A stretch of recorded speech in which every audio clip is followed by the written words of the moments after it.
अध्याय में कौन सा खाता उधार होगा, कौन सा खाता जमा होगा और उसके कारण सहित हम यहाँ पर चर्चा करेंगे, जो कि एग्ज़ाम में आपको पूछा जाता है।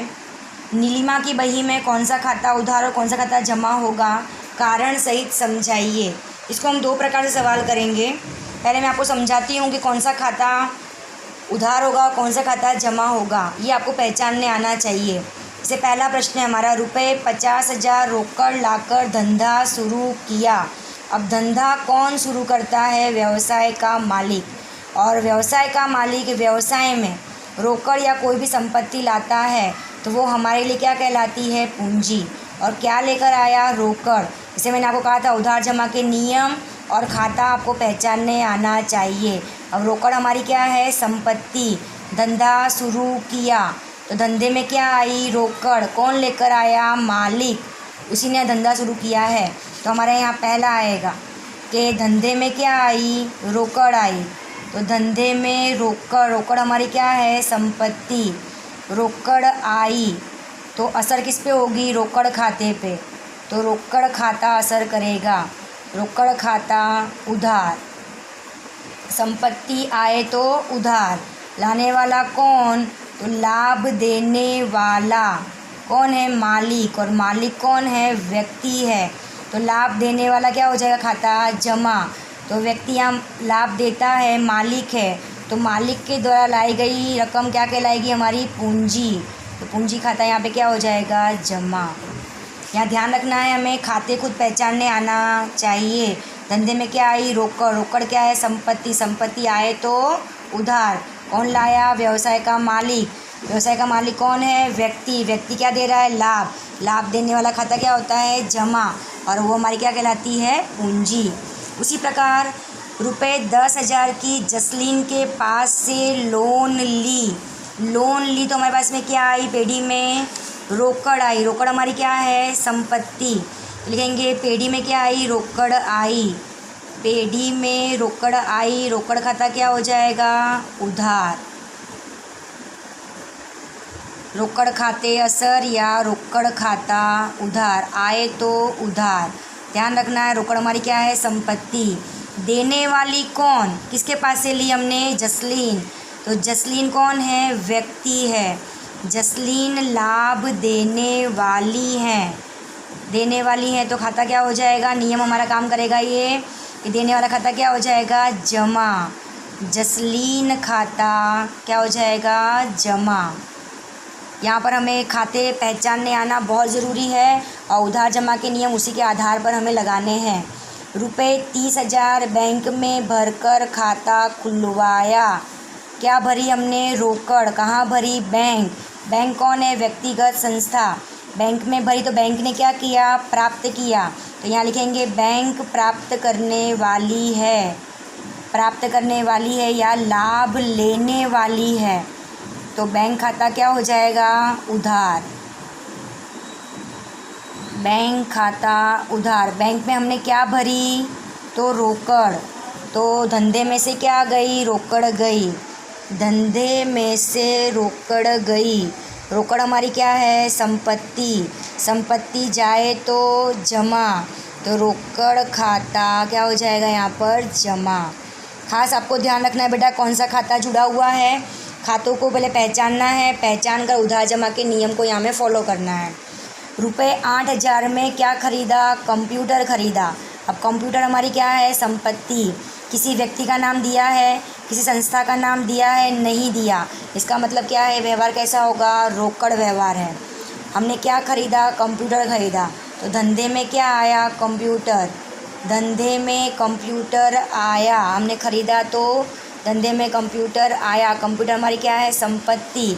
संपत्ति आए तो क्या करते हैं हम लोग? उधार। तो कंप्यूटर खाता उधार। बदले में हमने क्या चुकाई? तो रोकड़। कितनी? 8,000। तो धंधे में से, पेढ़ी में से, व्यवसाय में से क्या गई? रोकड़ गई।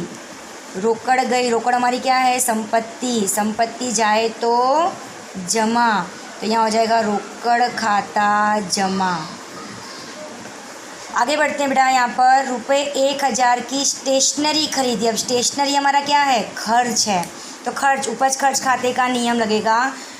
कैसे खरीदी नहीं बताया, किसी व्यक्ति का नाम भी नहीं है, इसका मतलब व्यवहार कैसा है, रोकड़ है। स्टेशनरी हमारा क्या है, खर्च है, और खर्च खाता क्या होता है, उधार। स्टेशनरी खर्च है तो स्टेशनरी खाता उधार।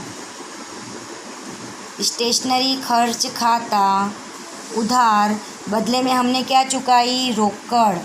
रोकड़ क्या हो रही है, धंधे में से, व्यवसाय में से जा रही है। धंधे में से रोकड़ गई।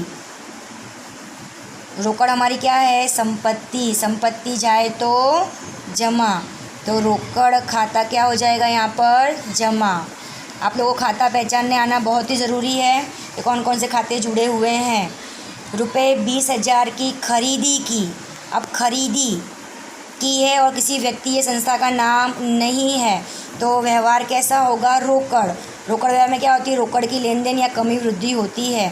खरीदा है तो धंधे में क्या आया होगा, माल या संपत्ति। तो धंधे में माल आया, माल आया तो क्या होगा, खरीद खाता उधार। बदले में हमने क्या चुकाई, रोकड़। तो धंधे में से क्या गई, रोकड़ गई। धंधे में से रोकड़ गई। रोकड़ हमारी क्या है, संपत्ति। संपत्ति जाए तो जमा, तो रोकड़ खाता जमा। उसी प्रकार 30,000 की रमन के पास से खरीदी की। देखो उपरोक्त व्यवहार जैसा ही है, पर यहाँ क्या दिया है, व्यक्ति का नाम दिया है। तो नियम मैंने बताया था आपको कि यदि व्यक्ति का नाम दिया हो और व्यवहार में कहीं भी रोकड़ का उल्लेख न किया हो तो व्यवहार कैसा होगा, यहाँ पर उधार माना जाएगा। हमने क्या किया है, खरीदा है, तो धंधे में क्या आया, माल। धंधे में माल आया तो खरीद खाता उधार। हमेशा याद रखना, खरीदी हमेशा उधार होती है। खरीद खाता उधार। अब देने वाला कौन, रमन, तो रमन लाभ देने वाला है। अब हमारा व्यक्तिगत खाते का नियम यहाँ पे लागू पड़ेगा कि लाभ देने वाला खाता क्या होता है, जमा होता है। तो रमन खाता, अब रमन हमारा क्या बन जाएगा, लेनदार, क्योंकि हमने उससे क्या किया है, उधार माल खरीदा है। तो रमन खाता जमा। अब इसी सवाल को मैं आपको कोष्टक के माध्यम से समझाऊंगी कि किस तरह कोष्टक का उपयोग करके इसे मतलब इसका उपयोग करना है आपको, कि उधार असर और जमा असर। यहाँ हमने इसको व्यवहारों को क्रम दे दिया है। व्यवहार मैंने यहाँ आपको साइड में समझा दिया था कि कौन सा खाता उधार और कौन सा खाता जमा होगा। अब आगे हम बढ़ेंगे कि इसको आप कोष्टक में किस प्रकार दर्शाओगे। तो पहला यहाँ लेंगे, जैसे पहले मैंने बताया था कि धंधे में रोकड़ आई, रोकड़ खाता उधार। रोकड़ हमारी क्या है, संपत्ति है। देखो यहाँ हमने 3 कॉलम दिया है, उधार में 3 कॉलम, जमा में 3 कॉलम। उधार में लेने वाला व्यक्ति, माल संपत्ति आए, खर्च नुकसान हो तब। जमा में 3 असर, देने वाला व्यक्ति, माल संपत्ति जाए और उपज या लाभ हो तब। ये हमारे उधार जमा के नियम हैं। जो मैंने आपको समझाया था उसी को हमें क्या करना है, कोष्टक के माध्यम से समझाना है। पहला जो हमारा व्यवहार था कि धंधे में रोकड़ आई, रोकड़ खाता क्या हो गया, उधार। रोकड़ हमारी क्या है, संपत्ति है। तो संपत्ति वाले कॉलम में आएंगे और लिखेंगे रोकड़ खाता उधार। दूसरा हमारा व्यवहार था बेटा, लाभ देने वाला कौन था, व्यक्ति। धंधा किसने शुरू किया, मालिक ने, तो वो हमारी क्या कहलाएगी, पूंजी, यानी वो क्या था, हमारा व्यक्तिगत खाता। जमा असर में आ जाएगा पूंजी खाता जमा। ये हमारा हो गया पहला व्यवहार कंप्लीट। आपको इस प्रकार से इसको दर्शाना है। पहले हमने आपको समझा दिया, इसको कोष्टक में किस प्रकार दर्शाया जाएगा वो मैं आपको बता रही हूँ। दूसरा व्यवहार हमारा था, जसलीन के पास से लोन ली। तो मैंने आपको बताया था कि जसलीन से हमने लोन ली तो धंधे में क्या आई है, रोकड़ आई है। रोकड़ हमारी क्या है, संपत्ति। संपत्ति आए तो उधार, तो हम आते संपत्ति वाले कॉलम में, उधार असर में रोकड़ खाता उधार। देने वाली कौन, जसलीन। जसलीन कौन है, व्यक्ति। एन जमा असर में जाएंगे तो जसलीन खाता क्या हो जाएगा, जमा। ये आपको दर्शाते समय खास ध्यान रखना है कि कोष्टक का सही इस्तेमाल करना है। तीसरा था, बैंक में खाता खुलवाया। तो मैंने बताया था बैंक कौन है, व्यक्तिगत संस्था है, वो लेने वाली व्यक्ति है, तो बैंक खाता उधार। तो यहाँ आते हम व्यक्तिगत खाते में कि बैंक खाता उधार। बैंक में हमने क्या भरी, तो रोकड़। रोकड़ हमारी क्या है, संपत्ति। तो जमा असर में संपत्ति कॉलम में आएंगे और लिखेंगे रोकड़ खाता जमा। इस तरह आपको कोष्टक को फिलअप करना है। चौथा हमारा पॉइंट था कंप्यूटर। कंप्यूटर हमारी क्या है, संपत्ति है। धंधे में कंप्यूटर आया यानी माल संपत्ति क्या हुई, आई। तो माल संपत्ति के कॉलम में एकदम नीचे आएंगे और लिखेंगे कंप्यूटर खाता। कंप्यूटर खाता आया तो क्या हो जाएगा, उधार। बदले में आपने क्या चुकाई, रोकड़।